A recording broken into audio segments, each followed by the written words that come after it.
cursos. Buenos días. Buenos días otra vez. No jala, pero me escucha, ¿no? Pues bienvenidos. Muchas gracias otra vez por estar aquí en el ciclo de conferencias Biodiversidad Mexicana, 25 años de Conavio. Y muchísimas gracias también por la colaboración del Colegio Nacional en la organización de esta serie de conferencias. Antes de presentarles el programa que seguramente todos ustedes conocen, les comento que ya tenemos un sitio en internet, ahí donde antes buscaban en la página principal el programa de conferencias, ya es una página sobre los 25 años de Conavio. Ahí pueden encontrar el programa, pueden encontrar el informe de 25 años en forma digital. Y estamos ya subiendo las conferencias pasadas, todas las conferencias que han ido pasando ya las pueden ver, están editadas para que vean también las presentaciones de PowerPoint, y todas las presentaciones de PowerPoint también pueden ser descargadas en esta página. Esperamos terminar con una gran página con toda esta información para todos. Bueno, el día de hoy tenemos un programa bastante lleno. Lo vamos a dividir en dos partes.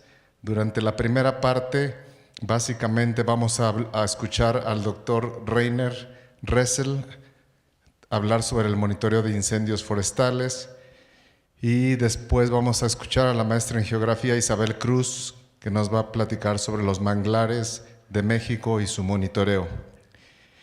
Para presentar al doctor Rainer Ressel, les digo algunas palabras sobre sus antecedentes penales. Se refugió en México después de ser deportado de Alemania El doctor Ressel ha trabajado en el área de percepción remota y sistemas de información geográfica desde 1993, antes de que muchos de nosotros naciéramos. Trabajó un total de 8 años en la Agencia Aeroespacial de Alemania como investigador y finalmente como subdirector para la automatización y monitoreo de medio ambiente. Desde septiembre de 2005 está a cargo de la Dirección General de Geomática en la Conavio, liderando las subcoordinaciones de sistemas de información geográfica y percepción remota.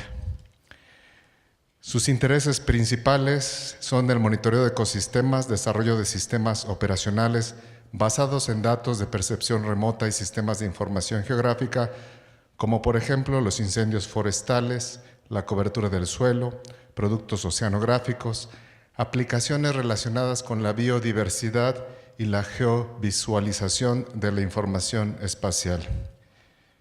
Vamos a invitar al doctor Rainer Ressel aquí adelante.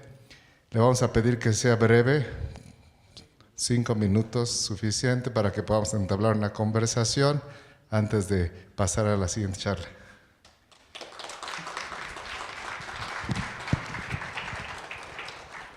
Aquí estás.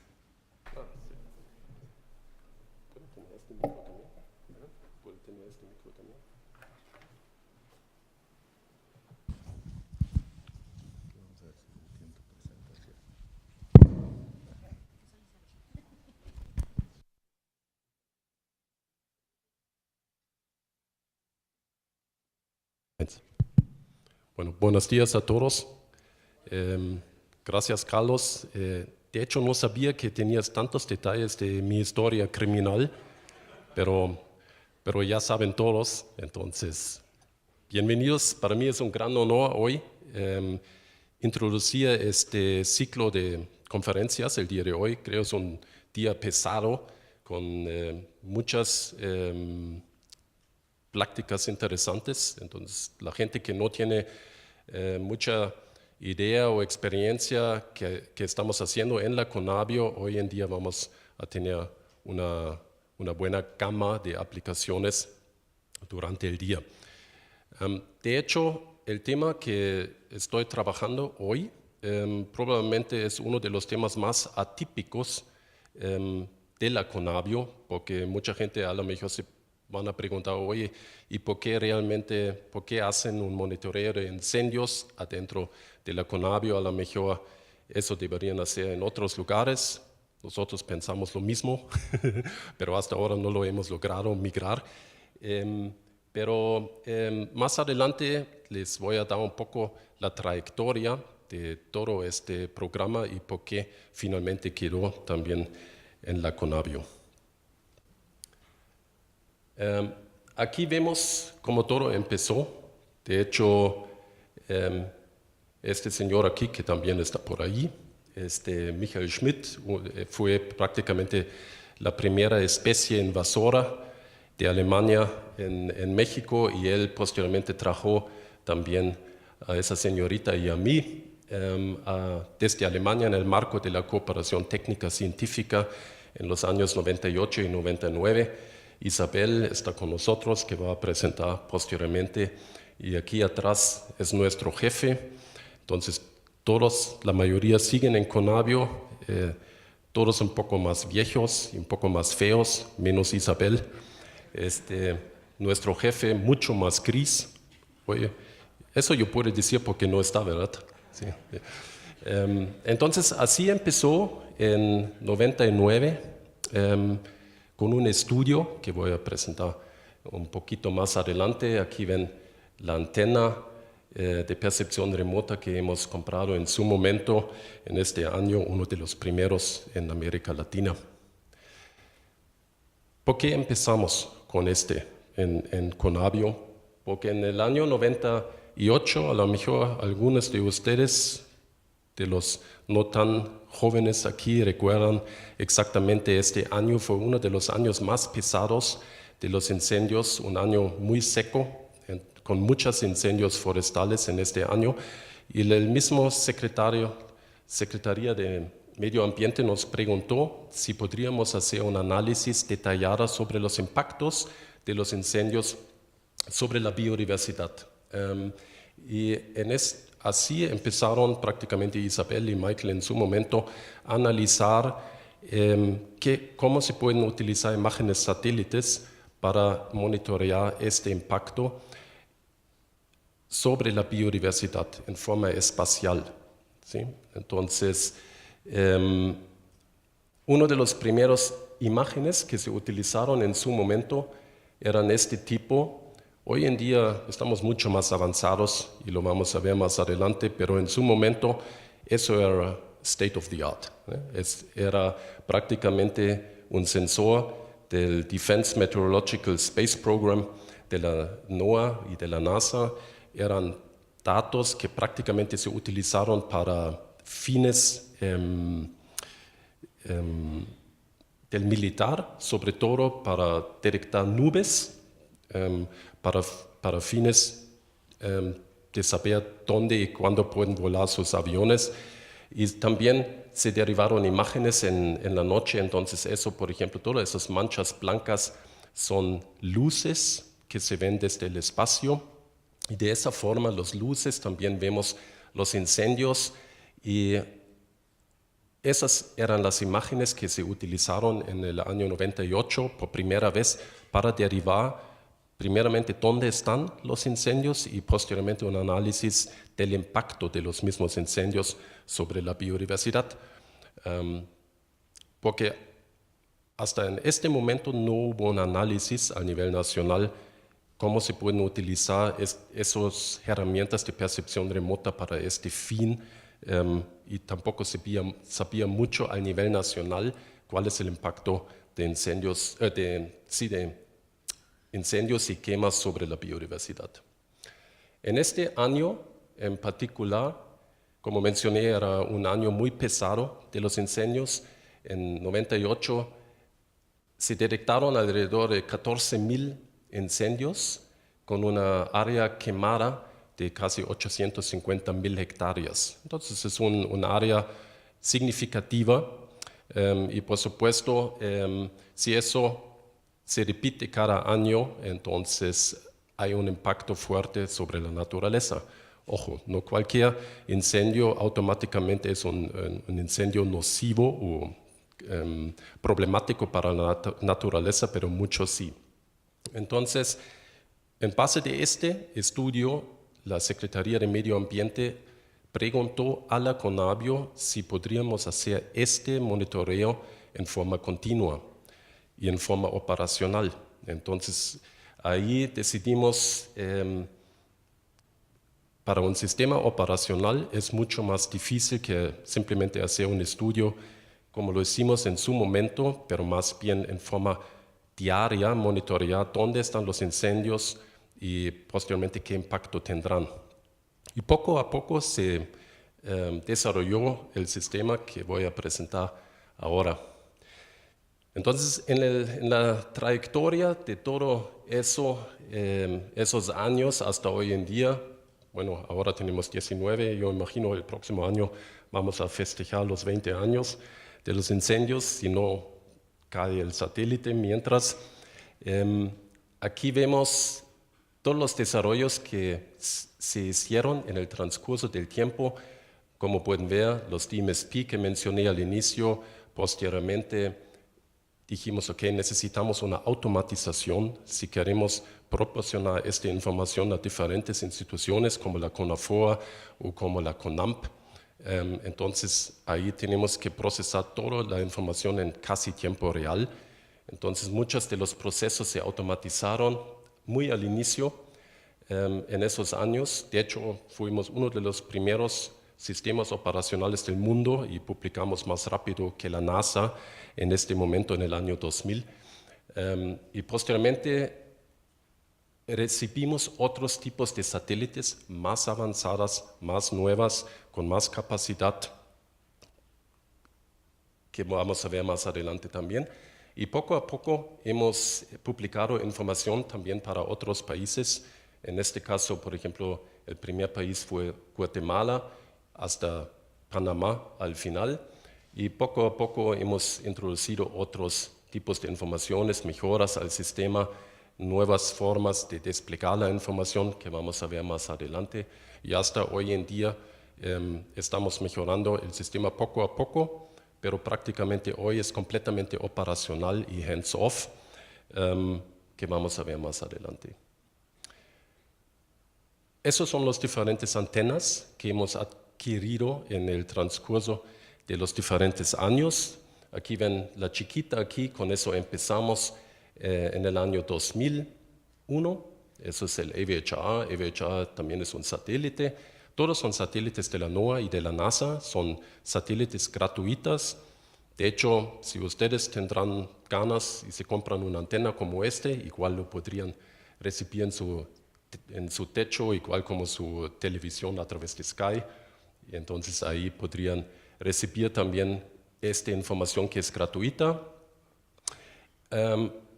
Posteriormente se instaló este radom, que parece como tinaco, y adentro, como lo pueden ver, está la antena que está protegida a través de efectos meteorológicos. Y posteriormente, hace pocos años, en el año 2015, se reinstaló, se quitó esta antena y compramos que es más avanzada y también puede recibir la nueva generación futura de otros satélites también. Entonces, poco a poco estamos mejorando el sistema según las necesidades. Y así ve el sistema de procesamiento. Eso es arriba en el techo de la CONABIO. Es el radom con la antena adentro.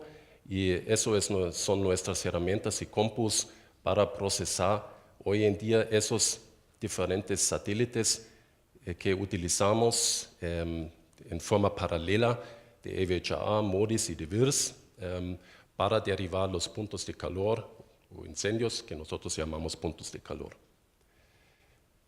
Bueno, aquí vemos los diferentes satélites. Hoy en día está bastante ocupada el espacio.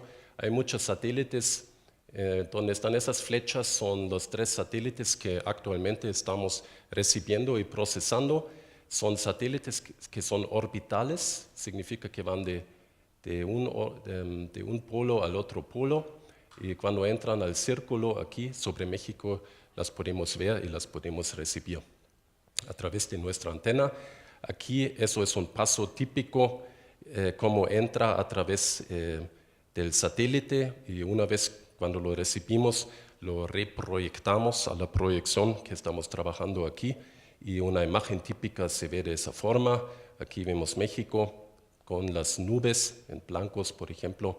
Entonces ya pueden ver que con este paso central casi cubrimos todo el país. Y aquí vemos algunas características de los sensores que no voy a entrar mucho en detalle, pero en términos generales los satélites tienen diferentes canales o bandas donde reciben la información energía eléctrica que está por un lado por reflectancia, pero también la energía emitida en los canales térmicos que estamos utilizando para detectar los puntos de calor. Eso es interesante también porque es nuestro círculo de recepción. Aquí vemos que no solamente recibimos información sobre México, pero también para toda América Central y también de Estados Unidos, que nos permite monitorear también todas esas zonas afuera del país y podemos reportar esta información igual en casi tiempo real como lo reportamos para México.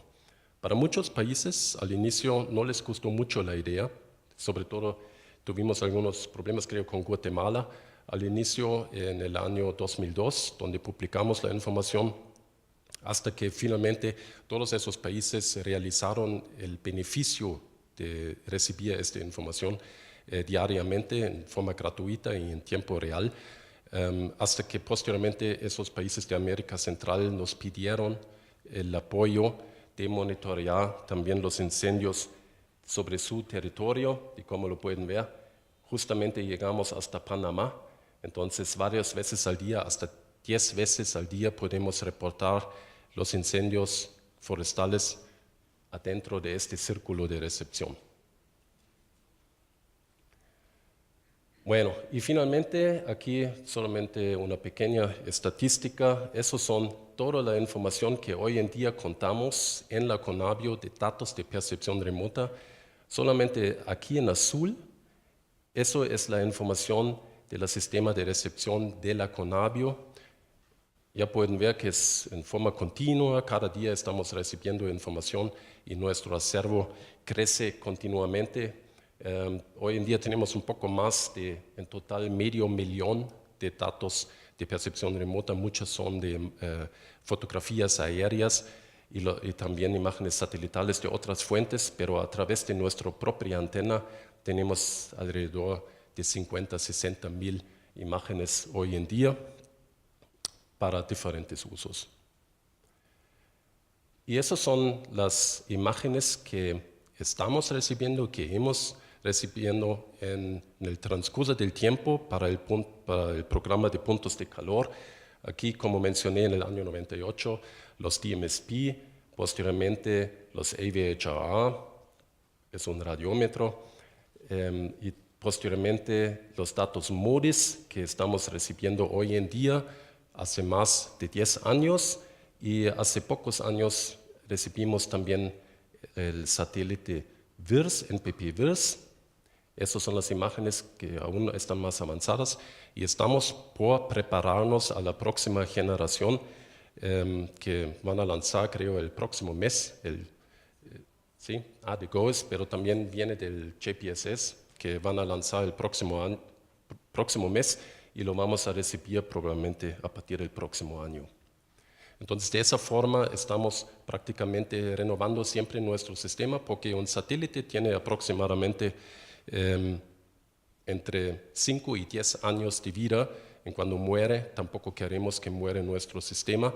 Entonces, por eso siempre hay que prepararse a la nueva generación de satélites que muchas veces tienen una trayectoria, una herencia técnica, pero a veces tienen sus particularidades y hay que ajustar el sistema al respecto.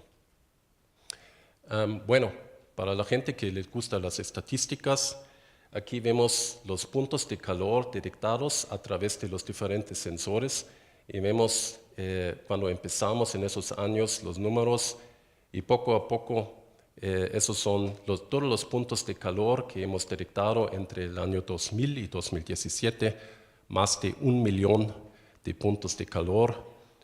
Suena horrible, pero nosotros detectamos todo, ¿sí? Hasta los volcanes, las minerías, todas las quemas agrícolas, que son muchos de esos, y en realidad son mucho más de esos, porque muchos puntos de calor ni detectamos por razones técnicas, si el satélite no pasa sobre el país en su momento, o simplemente hay una nubosidad arriba de las nubes, entonces tampoco lo vemos. Entonces, en realidad tenemos una omisión de puntos de calor fuertes que no están reflejados en esos números aquí, y aún así vemos que es un asunto importante para el país, que hablamos de más de 1 millón de puntos detectados en 17 años, 19 años. Hicimos un análisis donde encontramos todos esos puntos de calor. Aquí vemos en promedio alrededor de 60.000 puntos de calor estamos detectando anualmente. En la noche, pero también durante el día, hay mucho más actividad durante el día, también por las actividades antrópicas, quemas agrícolas, por ejemplo, que no suceden tanto en la noche. Y aquí vemos los 3 grupos más fuertes donde hemos detectado todos esos puntos de calor, aquí en la selva, los bosques y también en las zonas agrícolas pecuarias. Entonces, cada uno de esos puntos que ven aquí en esta mapita representa un punto de calor que hemos detectado en los diferentes tipos de cobertura. Entonces, ya pueden ver, los efectos sobre los bosques y selvas sí son significativos, pero no cualquier incendio automáticamente es un problema para un bosque o una selva, hasta que ciertos bosques también necesitan esas actividades. Aquí vemos un esquema, no voy a entrar en detalle, solamente para decirles un poco cómo funciona, porque la parte de la automatización que mencioné en el año 2000-2001, hasta hoy en día más o menos es activo. No hay muchos cambios, solamente hay algunas mejoras en la presentación de la información, pero todos los procesos básicos quedaron los mismos. Significa que estamos recibiendo un paso satelital, lo procesamos y posteriormente lo clasificamos según su ubicación. Y la ubicación significa dónde se encuentra, si está cerca de una área natural protegida, en qué tipo de vegetación o cobertura, como lo hemos visto, si está cerca de un cuerpo de agua, por ejemplo. También damos una idea de pendiente para saber algo de la accesibilidad del punto de calor, y también tenemos productos del riesgo de índice de propagación, qué riesgo existe de un punto de calor que se dispara a otros lugares y a otros ecosistemas. Después se publica en diferentes formas, y también estamos generando correos a diferentes usuarios de todos los diferentes países para proporcionar la información solamente sobre su área de interés, ¿sí? Y como dije, este proceso hoy en día casi existe igual, no hemos cambiado mucho, y es completamente operacional. Todo este proceso de la recepción hasta la publicación de información dura alrededor de media hora. Y con eso somos uno de los sistemas más rápidos del mundo. Es decir, estamos proporcionando información a CONAFOR y CONAMP en alrededor de 30 minutos después de la recepción de la imagen. Aparte del monitoreo de la detección de los puntos de calor, también estamos produciendo productos de alerta en el sentido de la propagación y el riesgo que se dispara un punto de calor o incendio según las características de la vegetación. Y aquí hacemos un análisis de la vegetación en comparación cómo ha sido la vegetación, cómo debería ser la vegetación en su momento, en esta época del año o en esa semana. Aquí comparamos por ejemplo, 10 años de comportamiento de vegetación y lo comparamos con la situación actual. Entonces, si la vegetación es más seca o más húmeda, entonces ya podemos decir algo sobre el riesgo que este incendio se dispara a otros lugares, y también estamos modelando la humedad muerta, la humedad de madera muerta en su momento, para ver qué seco, qué húmedo está la madera, el combustible para este incendio, o para que se dispara el incendio. Y una vez después del proceso del monitoreo, también hacemos ciertos análisis sobre las áreas quemadas, para tener una idea qué extensión tuve el punto de calor espacialmente, y qué es el riesgo con la biodiversidad afectada por parte de la área quemada. Y también para dar seguimiento cómo se puede recuperar una área quemada en el futuro. Aquí vemos los diferentes tipos de información, como lo hemos publicado en el tiempo. Cuando empezamos, simplemente fue un listado tabular con las coordenadas de la ubicación del punto de calor, que directamente en los años siguientes, a partir de 2000, ya estaba un poco más avanzada, y publicamos por los diferentes satélites de la noche y durante el día los puntos que hemos detectado con una forma un poco más interactiva, y después se migró hacia una publicación tipo web, y hoy en día, hace varios años, tenemos este sistema donde automáticamente se despliegan la información en tiempo real de los últimos 24 horas, pero también, que vamos a ver más adelante, son todo la información adicional de tipo de vegetación que se pueden sobreponer, y cada uno de esos puntos que lo pueden ver, se pueden consultar. Aquí, otra vez, eso es la liga para cada quien. Entonces, si quieren checar cómo están los incendios el día de hoy o de ayer, entonces ya pueden entrar a esa liga. Entonces, automáticamente se despliegan los puntos de los últimos 24 horas, y es un web interface dinámico, es decir, uno puede hacer un zoom in, zoom out, se puede acercar a su zona de interés, y se puede tocar cualquier de esos puntos. Los amarillos son todos los puntos de calor que hemos detectado durante el día, y los rojos son los puntos que hemos detectado durante la noche.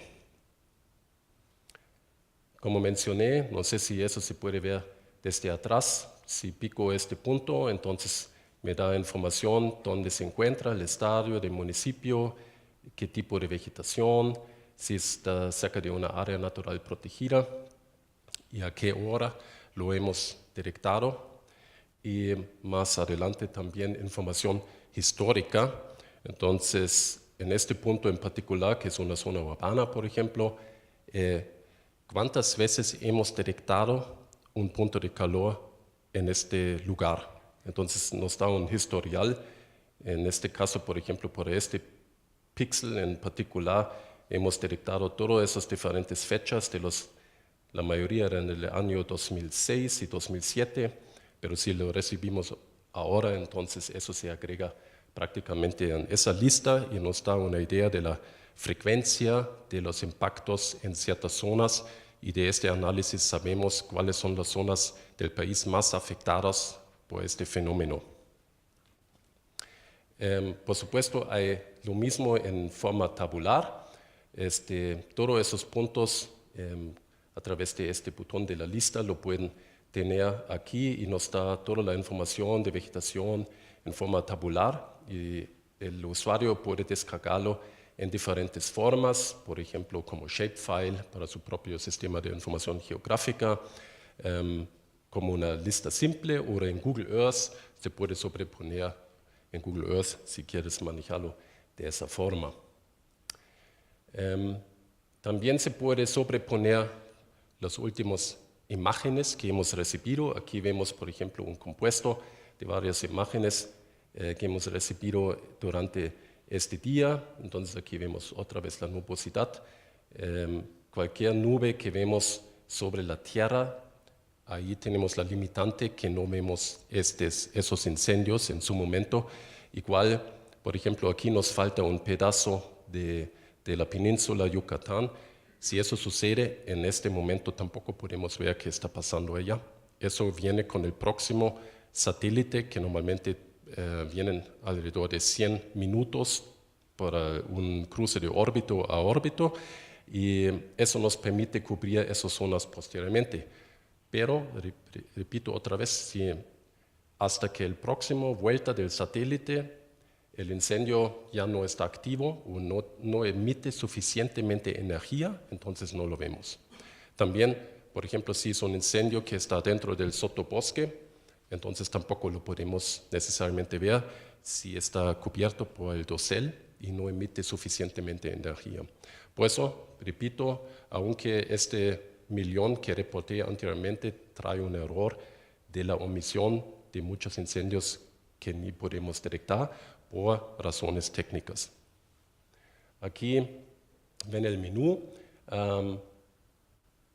Aquí ven los diferentes países. Entonces, en el momento que te interesa, por ejemplo, ir a Guatemala o a Costa Rica, simplemente picas la bandera y automáticamente te lleva al país. Y ahí vemos también los puntos de calor para cada uno de esos países.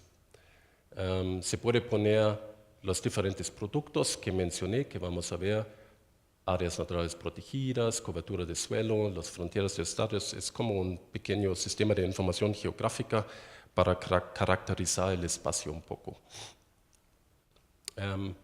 Aquí vemos un ejemplo interesante de una imagen reciente, que aquí los puntos que vemos son los puntos de calor durante el día y durante la noche. Y la mancha roja aquí, esas son las áreas quemadas, ¿sí? Entonces, eso significa que a lo mejor aquí durante varios días, si hicimos la consulta ahora de los tiempos, hemos detectado puntos de calor y la frontera del incendio está avanzando, y según avanza nos deja un scar, un burn scar, una área quemada, y si es suficientemente grande lo podemos detectar dentro de la imagen satelital, y eso nos permite posteriormente hacer el análisis cuánta área ha sido afectada. Y muchas veces este análisis no hacemos nosotros, pero más bien CONAFOR, que está en cargo del combate de los incendios, y quienes utilizan nuestra información como fuente principal para atender los incendios forestales. Quizás una nota al lado. Nosotros priorizamos esos incendios según la ubicación, porque justamente en un día, en abril, mayo, con actividad alta de los incendios, estamos detectando varios miles, 4 o 5 mil incendios al día y quemas. Y CONAFOR, por supuesto, con recursos limitados, necesitan saber cuáles son los incendios más importantes, y si sabemos en qué tipo de vegetación, si está en una bosque o selva, si está cerca de una área natural protegida, entonces ya pueden dirigir su gente a esos lugares y dedicar su esfuerzo prácticamente a esos incendios prioritarios. Aquí vemos el ejemplo de la humedad del combustible muerto que mencioné anteriormente. Entonces los más azules significan que hay un poco más de porcentaje de humedad. Aquí, por ejemplo, los azules son hasta 10% de humedad, y eso, junto con la anomalía de la vegetación que mencioné anteriormente, nos da una idea, un indicador, que es el riesgo de propagación del incendio una vez cuando ocurre. El tipo de vegetación que estamos clasificando, que hemos visto anteriormente, dónde están las selvas, los bosques y las otras coberturas de suelo, para caracterizar todos esos puntos en casi tiempo real.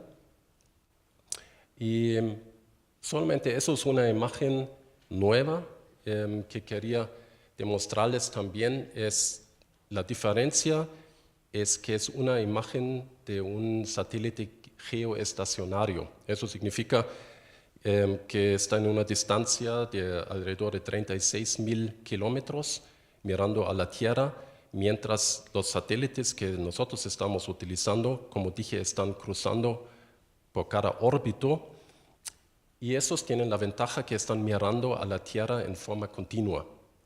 Es este nuevo satélite que apenas lanzaron por parte de la NASA también, va a proporcionar hasta cada 5 minutos una observación de la Tierra. Y eso, por supuesto, es una gran ventaja porque vemos hasta que podemos ver los humos y podemos ver prácticamente cómo procede el incendio si es suficientemente grande. No sé si se puede apreciar de atrás, pero eso es un incendio activo.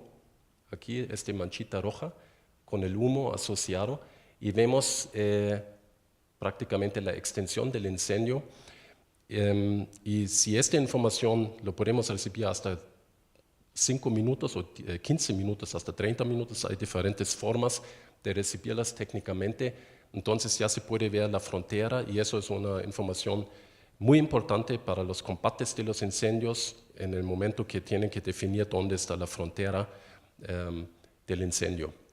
Esas imágenes ya están recibiendo por parte del Instituto de Geografía de la UNAM, y estamos en colaboración con ellos, que ellos a su vez van a proporcionar esas imágenes a nosotros para alimentar nuestro sistema en un futuro adicionalmente. Y de mi opinión personal, eso es el futuro de la percepción remota.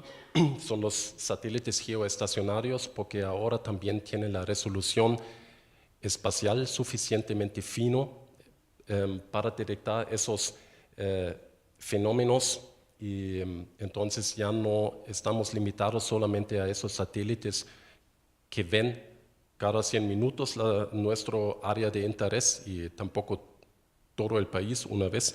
Con esas imágenes prácticamente ya podemos ver México todo el tiempo en una repetición mucho más alta. Bueno, y solamente para recordarles y cerrar, aquí ven otra vez la trayectoria de todo el programa de puntos de calor que estamos manejando en la CONABIO.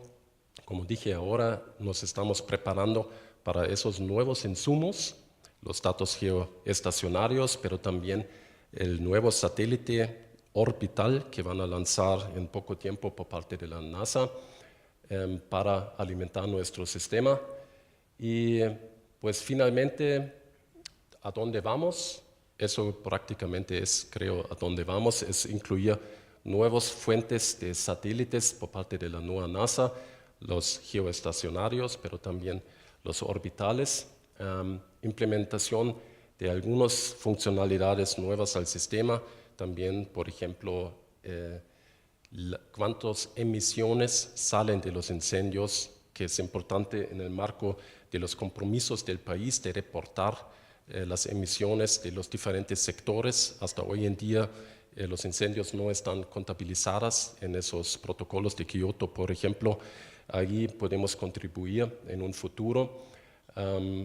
Y también algo de la energía, el Fire Radiative Power, cuánta energía está emitida por parte de los incendios. Esas son las cosas que vamos a incluir poco a poco para complementar el sistema adicional. Y con eso creo voy a terminar, para que nos quedan algunos minutos de preguntas. Muchas gracias.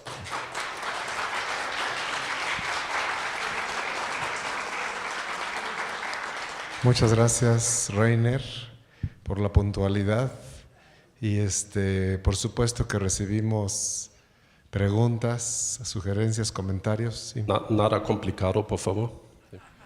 Doctor, pelo, ¿no? Bueno, ok. Doctor Ressel, buenas tardes.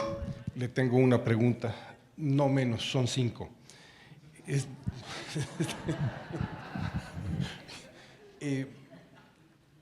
Si existe una determinación, se ha podido determinar el número de incendios forestales no detectados en el transcurso de un año o de este tiempo. Esa sería la primera. La segunda, el área mínima de un punto de calor, ¿cuál es? La tercera es cuál es la temperatura mínima para que se considere un punto de calor. Y bueno, pues si existe una detección de puntos de calor, incidentes recurrentes en el transcurso de un año, del tiempo, en fin. Y la última es un poco, por cuestiones un poco personales, veo que el satélite abarca hasta Ecuador, cuando se pasa cada 100 y pico de minutos. ¿Existe algún convenio con Ecuador para ver las Galápagos, si hay incendios en las Galápagos? Son las 5 preguntas. Okay. Yo dije nada complicado. Ok. A ver Gracias. si recuerdo todo. Los puntos de calor, ajá, si lo detectamos es función de temperatura y tamaño. Nosotros, el satélite detecta una anomalía, pero no podemos decir exactamente dónde está adentro de la resolución espacial. Si tenemos un píxel de 1 kilómetro, podemos detectar varios puntos chiquitos o quizás uno grande que en la suma emiten la misma energía y empujan todo el píxel hacia la saturación. Entonces, el mínimo, nosotros detectamos, por ejemplo, las chimeneas de Pemex en el Golfo. Entonces, una chimenea que tiene un diámetro de 5 o 6 metros, algo así. De hecho, también se hicieron algunos análisis en Moody's, donde un incendio, creo, de 2 por 2 metros, si está con un combustible que sale con mucha energía, entonces sí se puede detectar. Entonces depende mucho un poco de la energía emitida por incendio, pero se puede decir en pocos metros cuadrados, en realidad si sale suficiente energía como una chimenea, lo podemos detectar. Energía mínima, 49, yo pensaba que eran 41, pero 49 más o menos. De hecho, cuando empezamos con EVHA tuvimos justamente esa limitación, que el satélite llegaba a la saturación fácilmente. Entonces, por ejemplo, arriba de 40 grados se detectaba como un punto de calor potencial, pero también áreas secas previstas por ejemplo en Chihuahua, sin vegetación se calienten a veces tanto que llegan a esas temperaturas. Entonces ahí hubo una confusión en suelos desnudos con incendios. Con esas nuevas generaciones de satélites no tenemos esa limitante, porque ya sabemos arriba de 50, 60 grados, entonces nunca es un suelo desnudo, entonces ahí no hay confusión. Entonces en este sentido casi no tenemos un error en comisión, es decir, no detectamos puntos de calor cuales no son.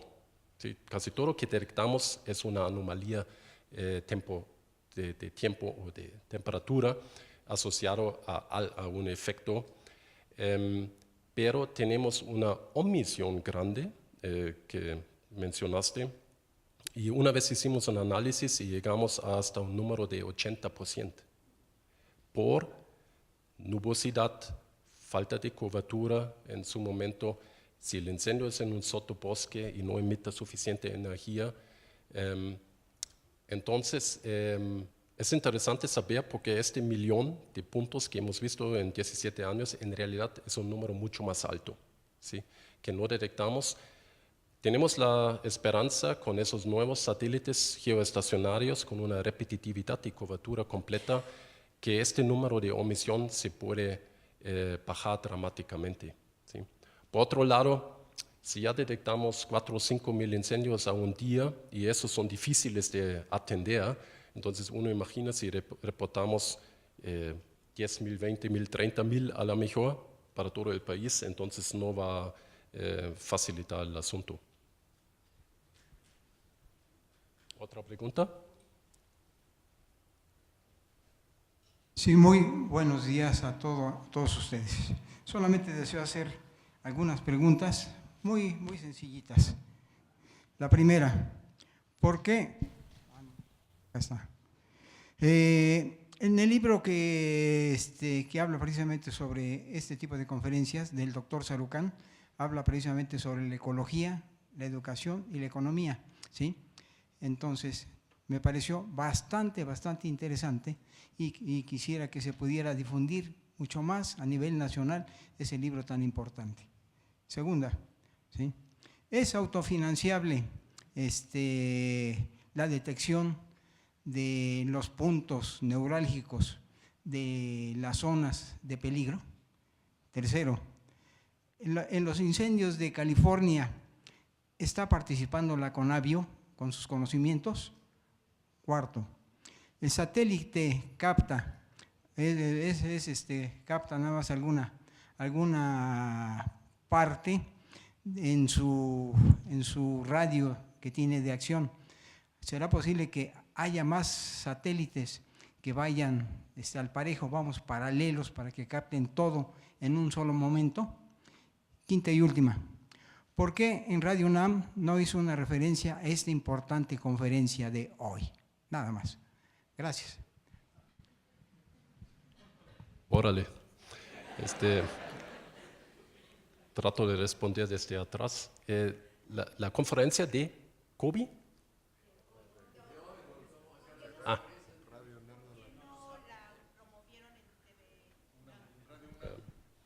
No tengo respuesta a la última.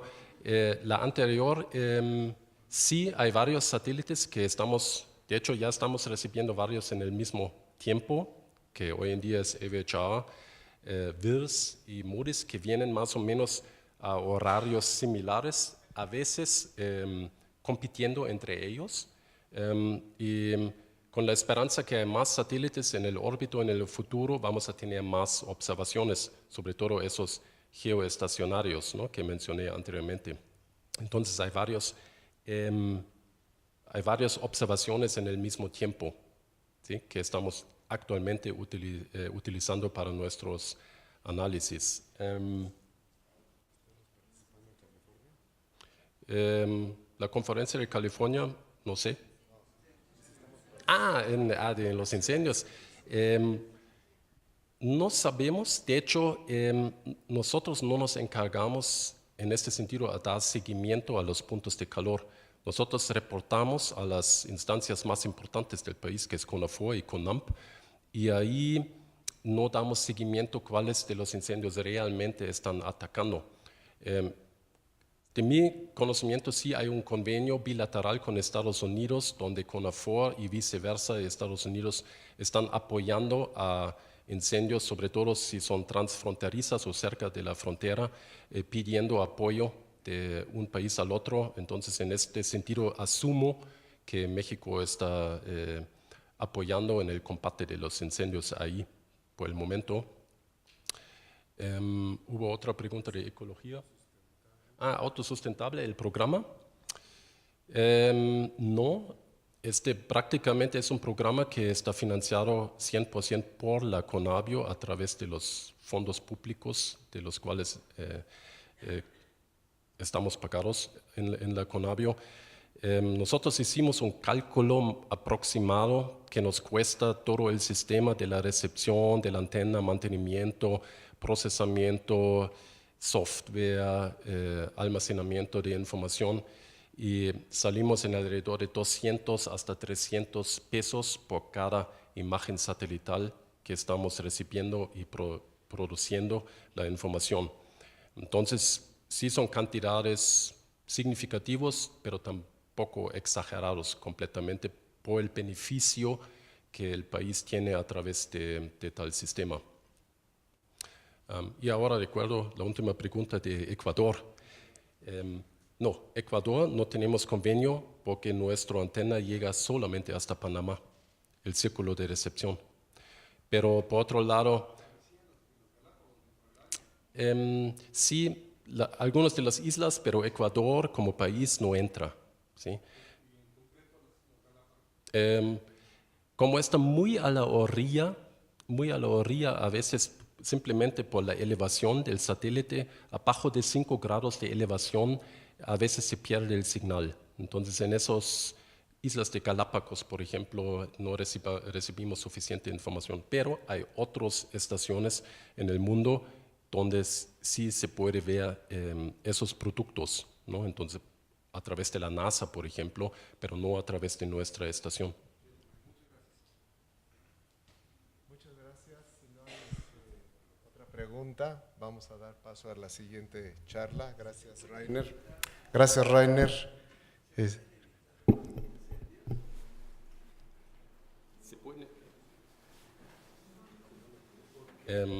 ¿Se pueden evitar incendios? Buena pregunta. A un cierto grado sí. Si uno reduce el material combustible, ¿sí? Entonces, eso de hecho a veces hace CONAFOR en el campo, que tienen quemas prescritas o quemas muy controladas para reducir el combustible seco, sobre todo si eran varios años secos o después de efectos de huracanes, cuando hay mucho combustible en el campo, a veces recolectan este combustible o simplemente lo queman en forma controlada para que no ocurran incendios muy grandes posteriormente. Entonces, la ocurrencia tal cual no necesariamente, pero el riesgo de propagación y gravedad de incendios sí se pueden reducir a un cierto grado. ¿Hay una más? La accesibilidad que se pueda tener a este tipo de fotografía o fotogrametría por parte de instituciones gubernamentales o educacionales. La pregunta fue hacia la accesibilidad de la información. Todas esas imágenes que estamos recibiendo por parte de la NOAA y de la NASA son gratuitas y se puede accesar a través de nuestro sitio FTP en la página de la CONABIO. También de la propia NASA se pueden bajar la información. Muchas veces tienen un formato especializado, entonces no cualquier persona lo puede trabajar tan fácilmente, pero por ejemplo los quick looks, las imágenes que se pueden interpretar en forma visual, eso sí se pueden bajar de los diferentes sitios de la nuestra, pero también de otros sitios como de la NASA. De otras imágenes satelitales depende a veces mucho del proveedor de las imágenes, si son datos, imágenes satelitales comerciales, entonces depende de la licencia que tiene a través de la cual lo vendieron. Hay licencias con fácil acceso, tenemos imágenes satelitales de Rapid Eye, por ejemplo, de 5 metros de resolución, donde todo el gobierno más el sector académico lo puede accesar en forma gratuita, siempre y cuando que no hay fines de lucro. Pero si hay fines de lucro, entonces entra en otro esquema de licenciamiento por parte del proveedor.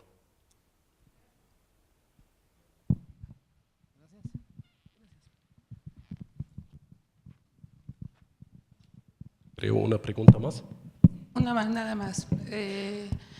Con experiencia de usar el sistema, ¿hay alguna forma de distinguir cuando son puntos de calor debido a quemas por agricultura o cuando son incendios para, no sé, tomar decisiones? De hecho, a lo mejor no salió bien en la presentación. La lámina donde hacemos la caracterización de los incendios según la cobertura de suelo, eso hacemos por cada punto de calor. Entonces ya tenemos un mapa, en este momento es el mapa de INEGI, en el futuro tenemos insumos más finos donde checamos dónde se ubica el punto de calor, si está dentro de una selva, un bosque, cerca un humedal y también en todas las zonas agropecuarias. Entonces tenemos, por ejemplo, todos los conocimientos de los predios agricultores, entonces ya sabemos dónde se encuentra, por ejemplo, una quema agrícola. De hecho, las quemas agrícolas en la lista estamos notificando tal cual. Al inicio quitamos esos puntos porque pensamos a nadie le interesa, pero posteriormente, por ejemplo, toda esa carpa que estaban o están utilizando nuestra información también, querían que estamos publicando justamente esta información de dónde están las quemas agrícolas para sus actividades agropecuarias.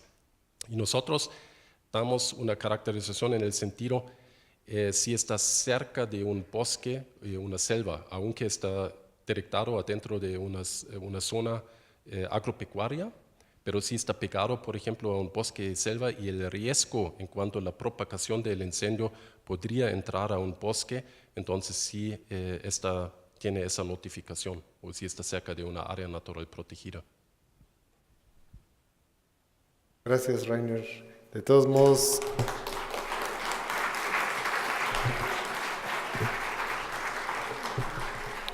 Rainer estará aquí todo el día. Después de la siguiente charla tendremos un descanso de 15 minutos para que tomen café y también pueden acercarse a preguntarle a él y a otras de las personas que están presentes. Me faltó indicar que has desarrollado unas habilidades muy especializadas como bailarín de salsa, también como un detalle de tu biografía. Vamos a invitar ahora a la maestra en geografía, María Isabel Cruz López. Ella nos va a dar la charla sobre los manglares de México y su monitoreo. Isabel Cruz, quien no ha cambiado desde la foto que enseñaron a la fecha, estudió la licenciatura y maestría en geografía en la Universidad Nacional Autónoma de México. Ha trabajado en Conavio desde 1996, cuando ingresó al área de Sistemas de Información Geográfica, y en 1998 inició el área de percepción remota junto con Michael Schmidt, experto integrado procedente de Alemania, con el objetivo de monitorear la vegetación con imágenes de satélite. Como subcoordinadora del área, tiene la responsabilidad de desarrollar componentes de sensores remotos del Sistema Nacional de Información sobre Biodiversidad. Sus líneas de trabajo son incendios forestales, monitoreo de ecosistemas y sistemas de monitoreo y alerta temprana con técnicas de percepción remota. Ella ha sido coordinadora de la Red Latinoamericana de Teledetección e Incendios Forestales. También fue vicepresidente de la Sociedad Latinoamericana de Percepción Remota y Sistemas de Información Espacial y realizó una estancia de trabajo en la Agencia Aeroespacial Alemana por 6 meses en el año 2005. Bienvenida, Isabel Cruz.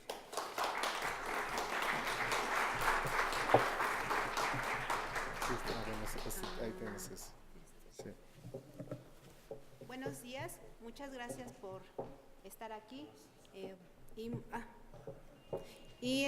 también muchas gracias por la invitación, la oportunidad de presentar un trabajo.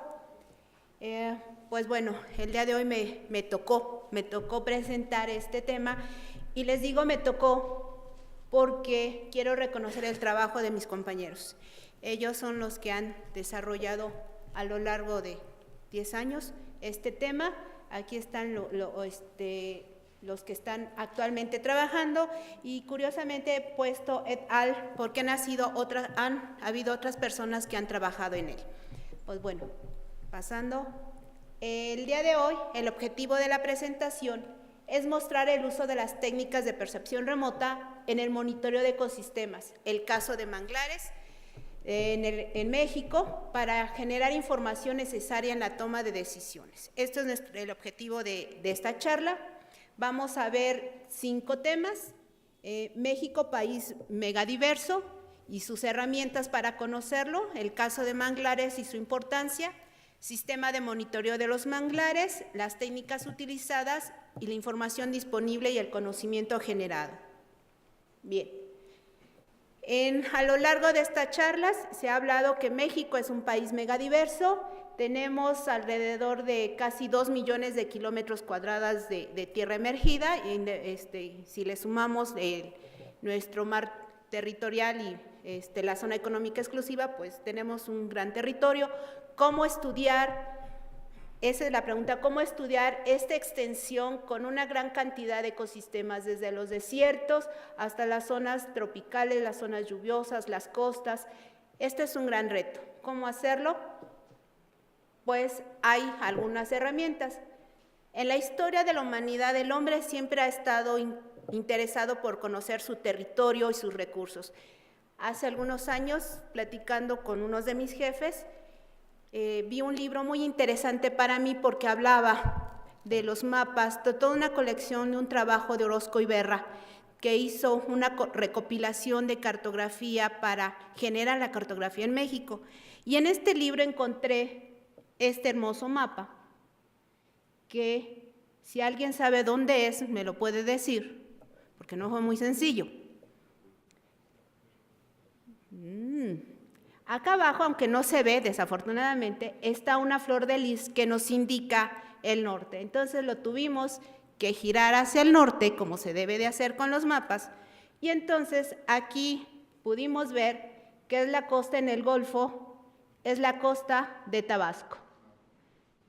Y este es un mapa muy antiguo, pero ahora tenemos una imagen de satélite. Vamos a orientarnos un poco más, y estos son los puntos que vemos en la imagen de satélite y en la cartografía histórica que ya muchos años atrás fueron desarrollados. Como les comenté, el hombre siempre ha tenido este interés por conocer su territorio, conocer sus recursos.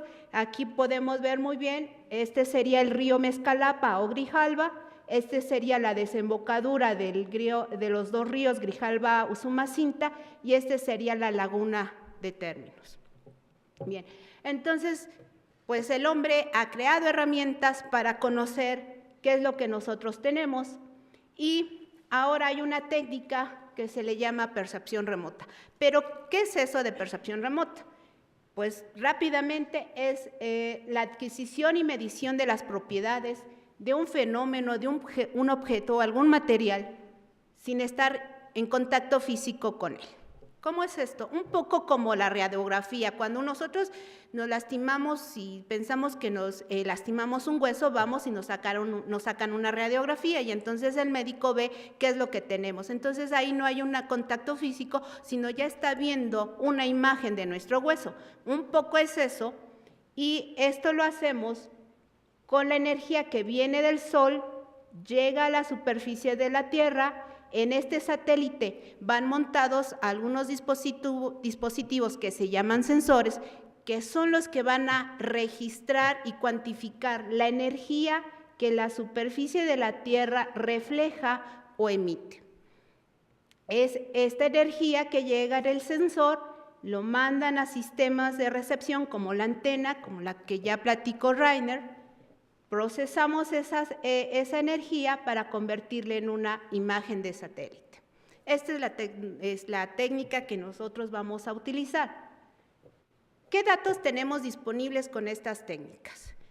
Tenemos muchos, como vimos en alguna lámina de Rainer. Actualmente hay muchos satélites, pero los que nosotros generalmente usamos es esta imagen, que es una imagen MODIS, que usamos para incendios, porque en una imagen casi cubrimos todo el territorio mexicano. Pero hay otro tipo de imágenes, en este caso se llaman imágenes spot, con mayor detalle. Aquí podemos ver muy bien estos lagos. Esta es parte de la laguna de Términos. Pero también tenemos fotografía aérea. Esta es una fotografía que se tomó desde un helicóptero. Podemos ver muchos más detalles. Pero también tenemos información de campo. Esta es una fotografía hemisférica que nos puede ayudar a hacer diferentes análisis. ¿Sí? Aquí una diferencia, esta imagen MODIS, cada cuadrito de la imagen MODIS es 250 metros de resolución, una imagen spot es de 10 metros de resolución, y así sucesivamente vamos teniendo diferentes detalles. Bien. Ya sabemos que México es megadiverso, que tiene casi 2 millones de kilómetros cuadrados, que hay técnicas para estudiarlo. Y ahora, ¿por qué los manglares? En el mundo, los manglares tienen una extensión aproximada de 150,000 kilómetros cuadrados. En este mapa se representan cuáles son las costas donde se tienen registrados los manglares. Ocupan entre el 60 y el 75% de las costas del mundo, cubren al menos el 0.1% de la superficie emergida. Existen alrededor de 70 especies registradas por estos dos autores, y donde hay mayor concentración de especies es en Indonesia, considerado como el centro de distribución y biodiversidad de los manglares. ¿Cuál es su importancia? Los autores han mencionado que tiene alta productividad, que genera gran cantidad de nutrientes, que son exportados por las mareas a las aguas marinas, donde son aprovechados por pastos marinos, arrecifes y otros organismos. Hay aquí un intercambio. Son productores de oxígeno y capturan carbono. Una alta biodiversidad.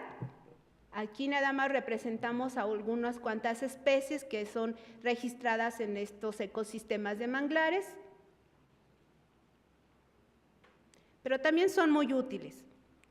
Son hábitats de especies en algunas etapas de su ciclo de vida, sitios de descanso y anidación de algunas especies, sobre todo aves migratorias, son barreras naturales de protección. Este autor, Gire, hizo un estudio para determinar que son reducción de impactos de fenómenos naturales como ciclones y tsunamis. Recordaremos que en 2004 hubo un tsunami que afectó a parte de Asia. Entonces, este autor estuvo valorando e investigó qué tanto pudo haber protegido los manglares en las zonas costeras. Entonces, a partir de este estudio es como él saca esta conclusión. Zona de protección y crianza de especies comerciales como peces, amortiguamiento de impactos de acarreo de tierra y contaminantes, material de construcción, fabricación de artes de pesca como tapos, ecoturismo. Estos son algunos de los puntos de la utilidad de estos ecosistemas. Bien, pero ¿qué pasa con los manglares en México? Se tenían registrados en los 17 estados costeros de México, se sabía que existía ahí los manglares. En México se tienen 4 especies dominantes, aquí están los nombres y omito decirlos porque me cuesta mucho trabajo decirlos, soy geógrafa, no bióloga, pero bueno. Y en últimas fechas se han reconocido 2 especies más y una variedad de distribución con distribución restringida. Estas son las especies, generalmente están en Oaxaca y en Yucatán y Chiapas, donde se tienen estas distribuciones. Entonces, actualmente podemos decir que hay 6 especies en México y una variedad. Pero, ¿cuál es su problemática? Pues aquí cité de las 4 problemáticas más fuertes, como es la construcción de caminos y carreteras. Aquí lo vemos claramente, esta carretera ha impedido la circulación natural del agua, de tal suerte que aquí podemos ver cómo se mantiene el manglar, pero como del otro lado ha quedado pues destruido. Tenemos cambio de uso de suelo, por ejemplo en esta fotografía podemos ver muy bien cómo aquí ya hicieron la lotificación para seguir creciendo en zona donde era manglar, construcción de granjas camaronícolas, aquí lo vemos perfectamente, son granjas y bueno, están afectando la parte de lo que es el manglar. Incremento de zonas urbanas, turísticas e industriales, por ejemplo, este es un pozo petrolero en zonas de manglar y aquí es un cambio de cobertura, este es manglar y estos son pastos para ganado. Estos son algunos de los ejemplos de las presiones que tiene este ecosistema. Entonces, viendo la importancia que tiene este ecosistema, las herramientas con las cuales contamos, decidimos pues implementar este sistema de monitoreo de manglares de México. El objetivo de este sistema es generar un sistema de largo plazo a través de indicadores ambientales para determinar las condiciones de la vegetación y los principales agentes que provocan su transformación. Ya viendo las imágenes habíamos identificado pues algunos agentes, pero también queríamos cuantificar. Esta lámina nos muestra en términos generales el concepto de este sistema de monitoreo. Aunque lo veamos en 3 columnas, cada uno de estos temas se retroalimenta para seguir generando la información. Insumos importantes son mapas de manglares y sus coberturas, patrones espaciales, parámetros biofísicos, resultados de proyectos financiados por Conavio. La Conavio, a lo largo de su historia, para generar información, ha financiado proyectos en diferentes temas. En este caso, se financiaron proyectos para implementar parcelas de monitoreo y medir la estructura de la vegetación. Eso era el objetivo de estos proyectos, que retroalimentan a nuestros 3 principales componentes del sistema, que es el componente espacial, que es la columna vertebral del sistema, donde identificamos los cambios de distribución y su extensión de los manglares, los cambios de cobertura, cálculos de parámetros indicadores, mediciones en campo, y nuestro componente 2 es un componente experimental, donde tratamos de aplicar diferentes técnicas de percepción remota para conocer la estructura de la vegetación, estimar biomasa y establecer indicadores que nos ayuden a monitorear los manglares. El tercer componente, pero no el menos importante, es el componente social. Este componente lo empezamos a iniciar con el monitoreo de los efectos de la política pública sobre los ecosistemas de manglar. Estos fueron 2 proyectos que se financiaron, uno para la Universidad Metropolitana, que nos ayudaban a ver cómo la política pública ha tenido influencia en conservar o no los manglares. Bueno, los resultados que obtenemos de nuestro sistema lo tenemos a nivel nacional, estatal, en sitios piloto, en parcelas, con estos estudios que son financiados, y a nivel de especie. Este es el último punto que se ha agregado a nuestro sistema de monitoreo con un proyecto sobre genética de manglares. Bien.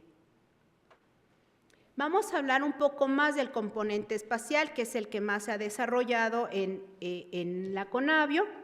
Este componente tiene la línea base, que fue en 2005, posteriormente se hizo un análisis retrospectivo para la década 1970-1980 con fotografía aérea, que era la herramienta que existía en esa época. Se generó también el mapa de la distribución de los manglares y después se hizo la actualización a 2010 y a 2015.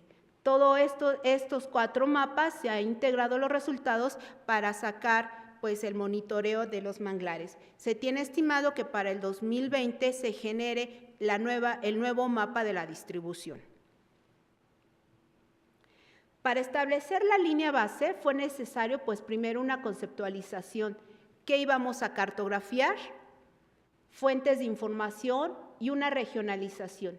La regionalización es resultado de un encuentro con diferentes especialistas que se dedican al estudio de los manglares, y de acuerdo a lo que se tenía de conocimiento, a la República Mexicana la dividieron en 5 regiones: el Pacífico Norte, Pacífico Centro, Pacífico Sur, Golfo de México y Península de Yucatán. En esa época, en el 2005, se estableció que los manglares eran una formación leñosa, densa, arbórea o arbustiva. Se puso algunas alturas. Esto fue un acuerdo entre la Conavio, el INE, CONAFOR, CONAGUA y el INEGI. Sin embargo, tiempo después, en alguna reunión nuevamente con especialistas en manglares, se adecuó la altura para diferenciar entre el manglar arbustivo y el manglar arbóreo.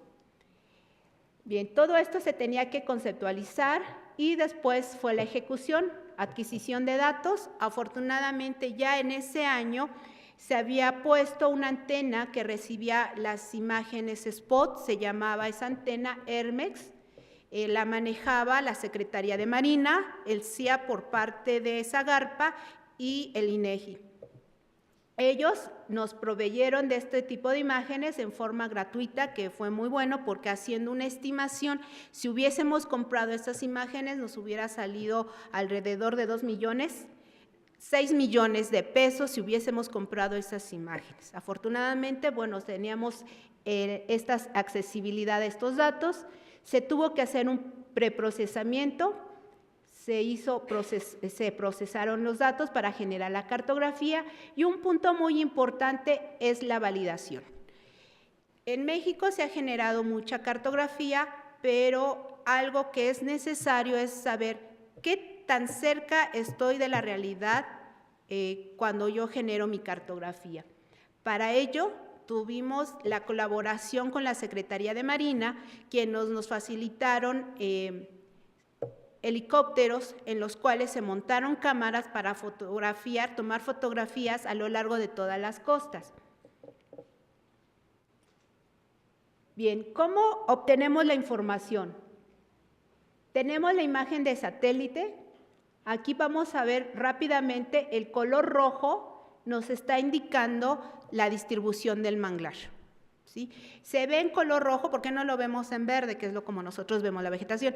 Se utilizan unas regiones de energía donde la vegetación sobresale y se le llama infrarrojo cercano. Este tipo de energía nuestro ojo humano no lo ve. La luz que nosotros vemos se le llama visible, que es otra porción de energía, pero aquí por eso nuestra vegetación, nuestros manglares se va a ver en rojo. Entonces aquí sobresale bastante bien, pero también contábamos con datos auxiliares, que es un modelo digital del terreno que nos decía la altitud, teníamos cartografía de INEGI, de escala 1 a 250,000 y teníamos algunos datos de campo. Con esta información, nosotros aplicamos técnicas de percepción remota y algo que le llamamos índices de vegetación, donde aún tratamos de identificar o diferenciar aún más la vegetación. Aquí ya la podemos ver en verde, porque bueno, son los colores que le asignamos, pero se separa perfectamente lo que serían las zonas de manglar de otras coberturas o sin vegetación, y también clasificamos. Aquí vemos nuestra clasificación para obtener nuestra distribución de los manglares y otras coberturas. El primer mapa que se generó fue la distribución exclusivamente del manglar. Sin embargo, para hacer el análisis de los cambios que se han originado, tuvimos que hacerle un área de influencia de 5 kilómetros para ver qué eran otras coberturas que le rodeaban al manglar. Bien, ahora sí viene la parte de validación, que es conocer el grado de exactitud del mapa y se define como el grado de acercamiento con la realidad. Para ello, como les comenté, la Secretaría de Marina nos apoyó fuertemente para que pudiéramos volar con sus helicópteros. Se montó las cámaras fotográficas en las cuales íbamos a ir tomando fotografías y estaban relacionadas a un GPS para tener la coordenada central de la fotografía y hacer nuestra validación. Aquí tenemos una imagen de satélite. Esto rojo más fuerte es la extensión de manglar y estos recuadros que ustedes ven aquí son fotografías que estamos viendo acá y estos son los puntos de la coordenada central de la fotografía. Entonces, esto nos ayudaba a tener la información como de campo para ver qué tanto estábamos coincidiendo nuestro mapa con la realidad. Bien, tenemos una cartografía generada, escala operacional es a nivel de ecosistema, y coberturas de suelo adyacente, como lo podemos ver aquí, esto era solamente el manglar en rojo, pero aquí está el manglar en rojo y otras coberturas. Este azulito son otros humedales, esto es agua, acá podemos ver pastos y otro tipo de vegetación. Escala geográfica, cubrimos todo lo que sería la extensión de manglar en todo el país. Escala cartográfica 1 a 50,000, ¿qué quiere decir esto? Que una unidad en el mapa representa 50,000 unidades en el territorio. Teníamos nuestra área mínima cartografiable, 1 hectárea, menos de 1 hectárea no lo vamos a encontrar en el mapa, y nuestra escala temporal cada 5 años. Y en nuestro primer mapa tuvimos una exactitud general de 90%. Como les comenté, una vez que establecimos nuestra línea base, hicimos el análisis retrospectivo con fotografías aéreas históricas, fueron fotografías impresas que en colaboración con el INEGI fueron escaneadas, fueron georreferenciadas para poder hacer nuestro mapa. En el 2010 se usaron imágenes Spot 5 de la antena Hermex y en 2015 también se volvieron a usar imágenes Spot 5 con la antena Hermex nueva generación. En esta gráfica se presenta cómo ha cambiado la extensión de manglar en cada uno de los 17 estados costeros de la República, a lo largo pues, de los 4 observaciones que tenemos. Podemos ver cuáles han sido los estados que han perdido más en proporción.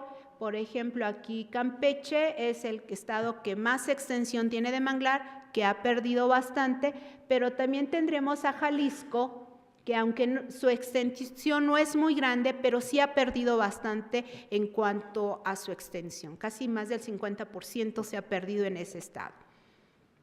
Bien. Pero toda esa información no es útil si no está publicada. Entonces, la Conavio se ha dado a la tarea de publicar toda la información que ha generado y en esta página creada para el tema de manglares, cualquier persona que tenga interés sobre el tema puede encontrar toda la información generada. De entrada, por ejemplo, aquí podemos ver la extensión de cada una de las observaciones. También se tienen disponibles en formato digital todas las publicaciones que se han hecho sobre el tema, desde libros, reportes de proyectos, carteles y la última publicación que se generó en este año, en 2015, con los datos históricos y con nuevos hallazgos que se hicieron a partir del análisis de la información que se ha generado. Esta información también ha sido muy útil para establecer sitios prioritarios de manglar. A solicitud del secretario de Semarnat, nos pidieron determinar cuáles serían las áreas que se necesitaría proteger, pensando que el país es tan extenso y que pues muchas veces no se tienen recursos para proteger todo. Entonces, se propusieron 2 reuniones con especialistas en el tema y con estas reuniones en los talleres, como resultado se identificaron 81 sitios de manglares que requerían cierta protección o rehabilitación de acuerdo a las condiciones en las cuales se encontraban. De esos 85 sitios, aquí los podemos ver en color verde, tenemos toda esta información. Primero, cada sitio tiene una ficha de criterios de por qué se propone ese sitio para ser prioritario. Se tiene una ficha de caracterización donde se dice qué clima hay, qué tipo de suelo, cuáles son las especies que dominan en esa zona, cuáles son las amenazas que existen, y también hay mapas de ubicación del sitio, un catálogo fotográfico, listas de especies de plantas y de animales.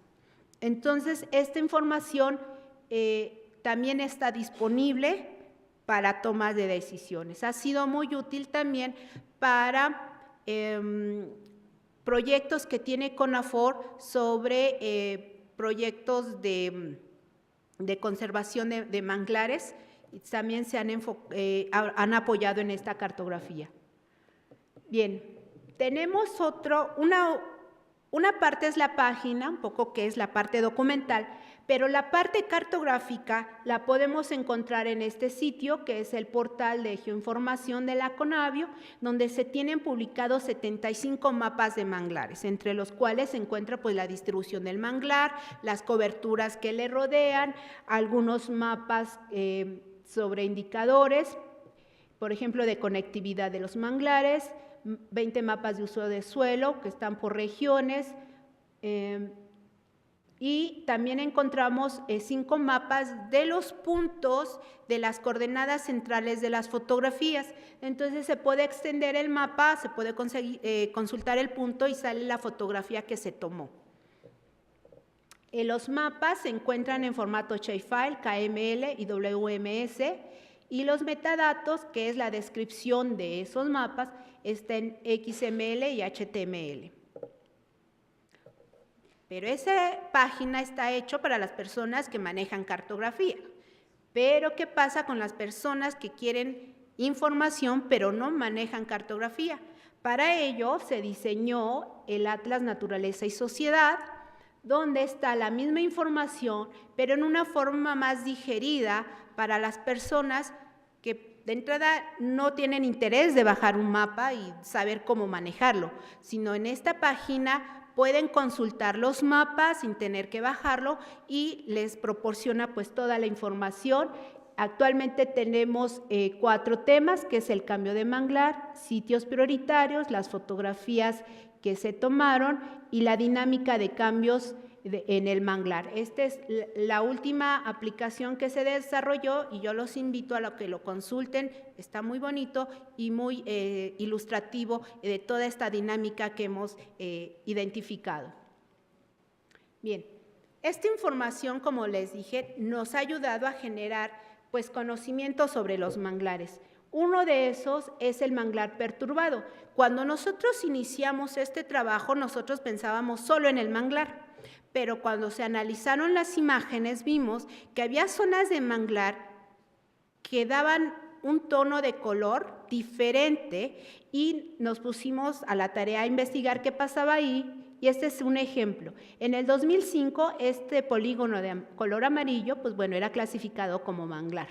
Pero en el 2010, vean cómo hubo un cambio aquí, ya no se ve rojo. Eso nos estaba diciendo que había pasado algo con el manglar.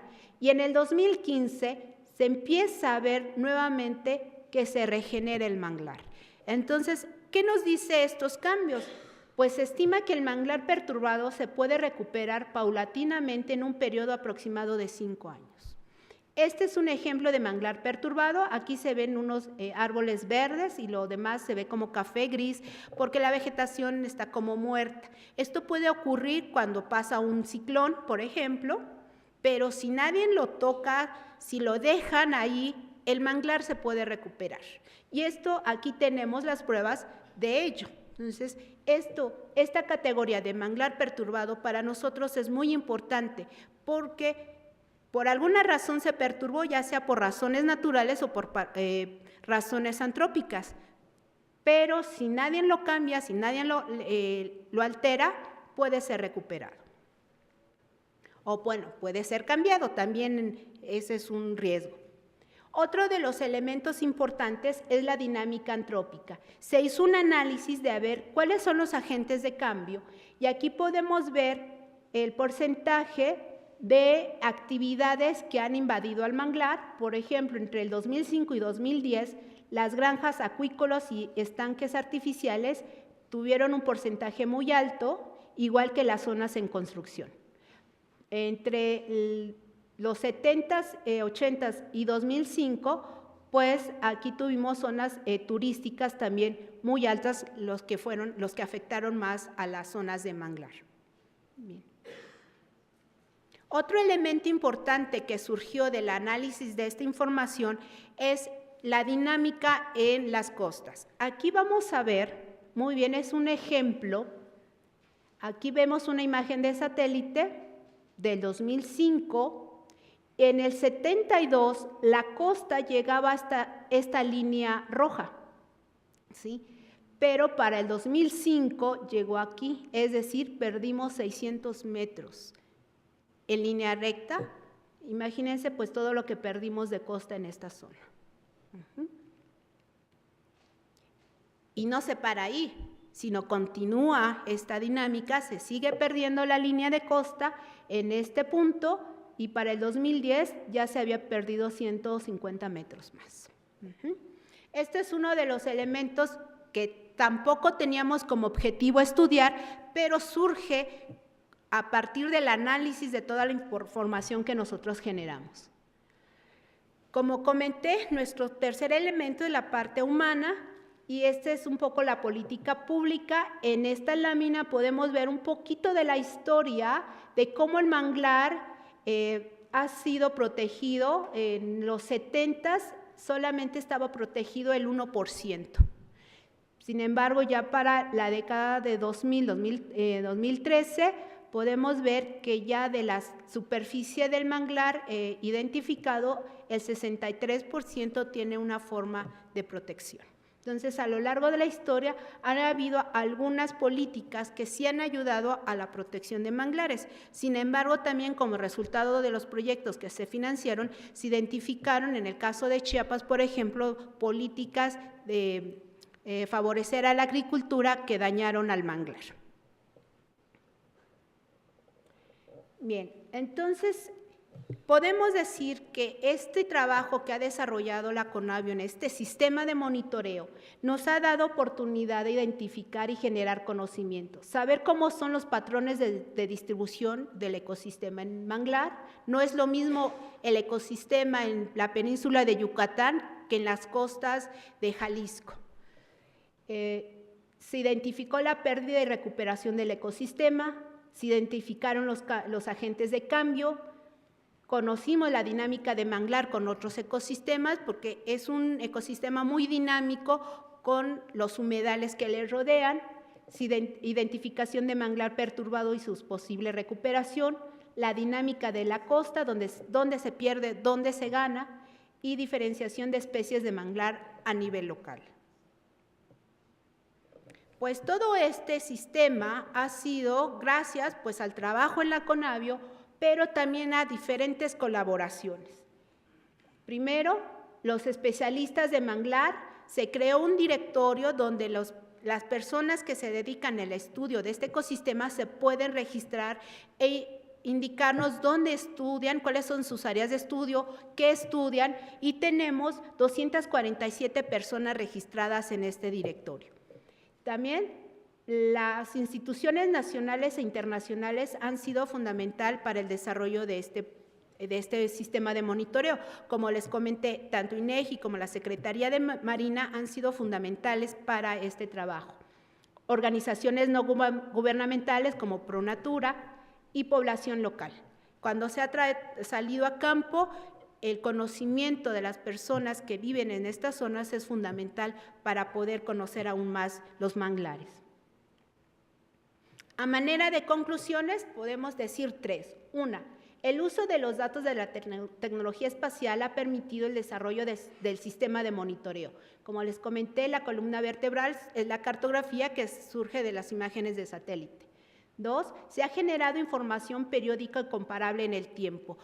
Esto es muy importante porque nuestros 4 mapas que hemos generado los podemos comparar porque tienen el mismo método. Muchas veces nos enfrentamos a que no podemos comparar dos cosas porque el método fue diferente o los insumos fueron totalmente diferentes.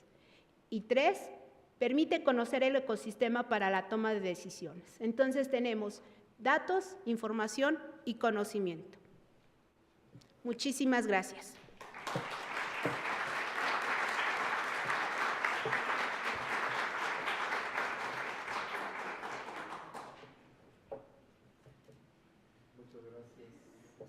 Muchas gracias, Isabel.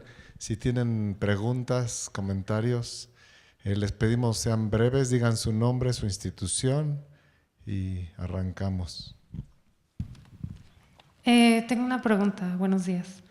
Quería saber el 81 de los sitios que están protegidos, ¿qué porcentaje es de todos los sitios que hay? Perdón, no te entendí la primera. El 81 sitios protegidos, ¿qué porcentaje son? ¿Qué cobertura todos los de manglares? manglar? 81, son 81 sitios. Ajá. Prioritarios. El porcentaje de área, y chispas, ahí sí ahorita te fallo con el dato, pero no lo tengo. 70% de los manglares. Muy bien, gracias.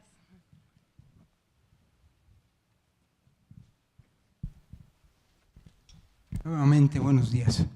Soy el profesor Franco Gutiérrez, soy integrante de los grupos culturales especializados.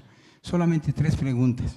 La primera, ¿qué tanto influye la CONABIO en la concientización de la población para conservar e incrementar sus manglares? 1.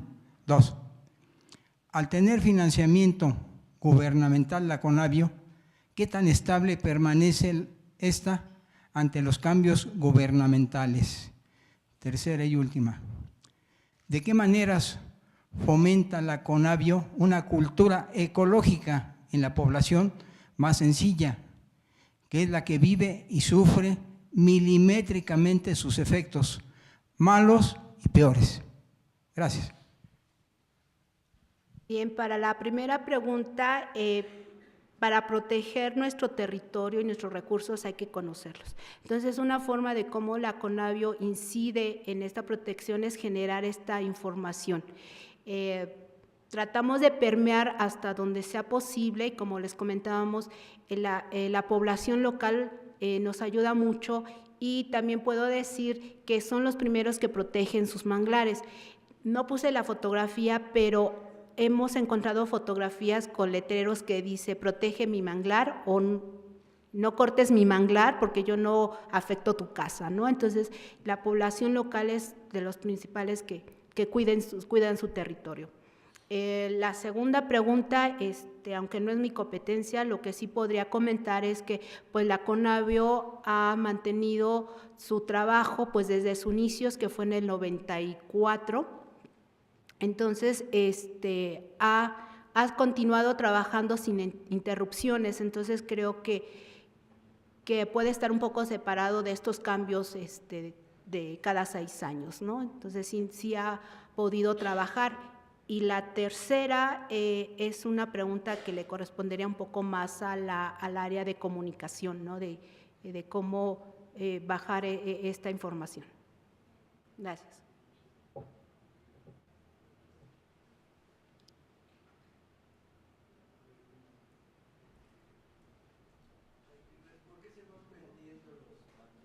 Y si hay manera de evitar eso. Nosotros con la información que se han generado, se ha identificado qué actividades le han presionado y han cambiado, y lo tenemos por región. Es muy interesante cómo en las regiones de Yucatán, la península de Yucatán, lo que es Quintana Roo, pues la actividad turística. En la región de Pacífico Norte, en Sinaloa, Sonora, son las granjas acuícolas, ¿no? En Tabasco fue el petróleo. Entonces, tenemos identificado cuáles son esos agentes que le han golpeado. ¿Se puede proteger? Sí. De hecho, actualmente en la ley los manglares están protegidos, ¿no? O sea, no puede haber una transformación de la superficie del manglar. Buenos días, mi nombre es Paulina, vengo de la FES Iztacala y soy estudiante de biología. Mi pregunta es sobre esto, ¿no? ¿Quién permite esa transformación de los suelos de manglares y quién permite o quién aprueba sus manifestaciones de impacto ambiental? Porque es obvio que si van a atacar el manglar, pues va a haber un impacto ambiental, ¿no? Y mucho de esto lo vemos con algunos ciclones o huracanes, ¿no? Devastan, porque hay pérdida del manglar, ¿no? Entonces, bueno, mi pregunta va sobre eso, ¿no? ¿Quién permite esta aprobación de las manifestaciones, ¿no? Hasta donde tengo entendido, quien evalúa las manifestaciones de impacto ambiental es la Semarnat.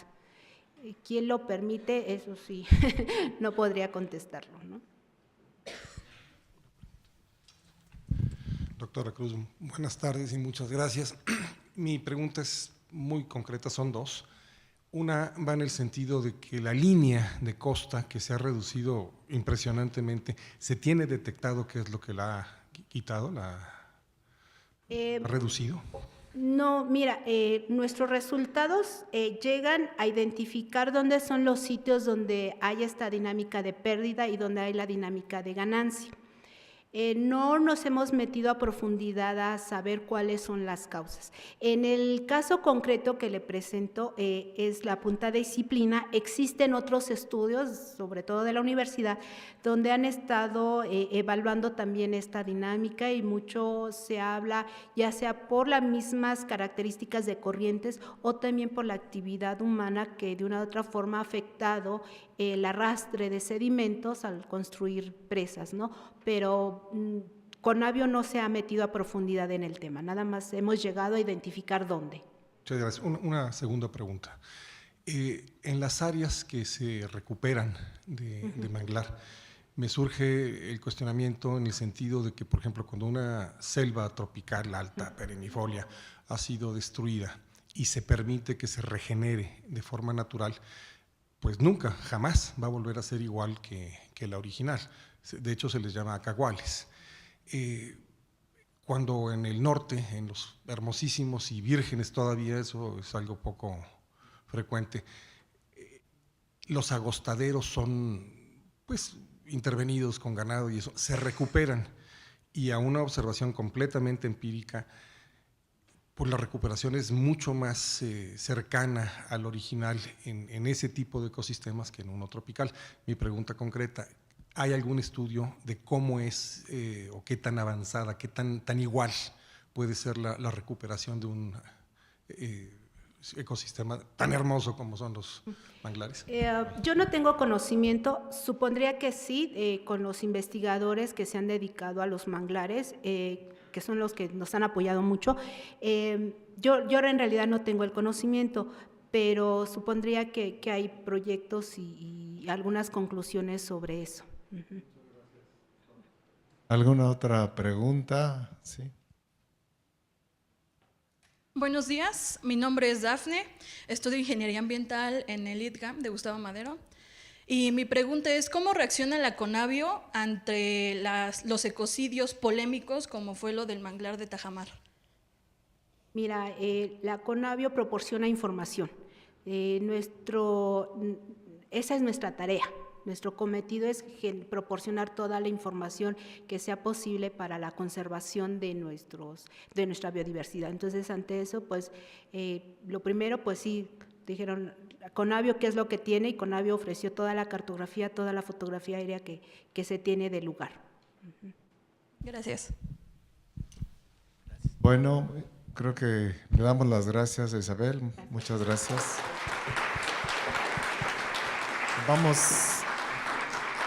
Vamos a tener 15 minutos de descanso. Si quieren bajar ahí en el piso de abajo hay café para que empezamos a las 12 en punto. Estamos exactamente a tiempo, así es que los esperamos ahorita en 15 minutos.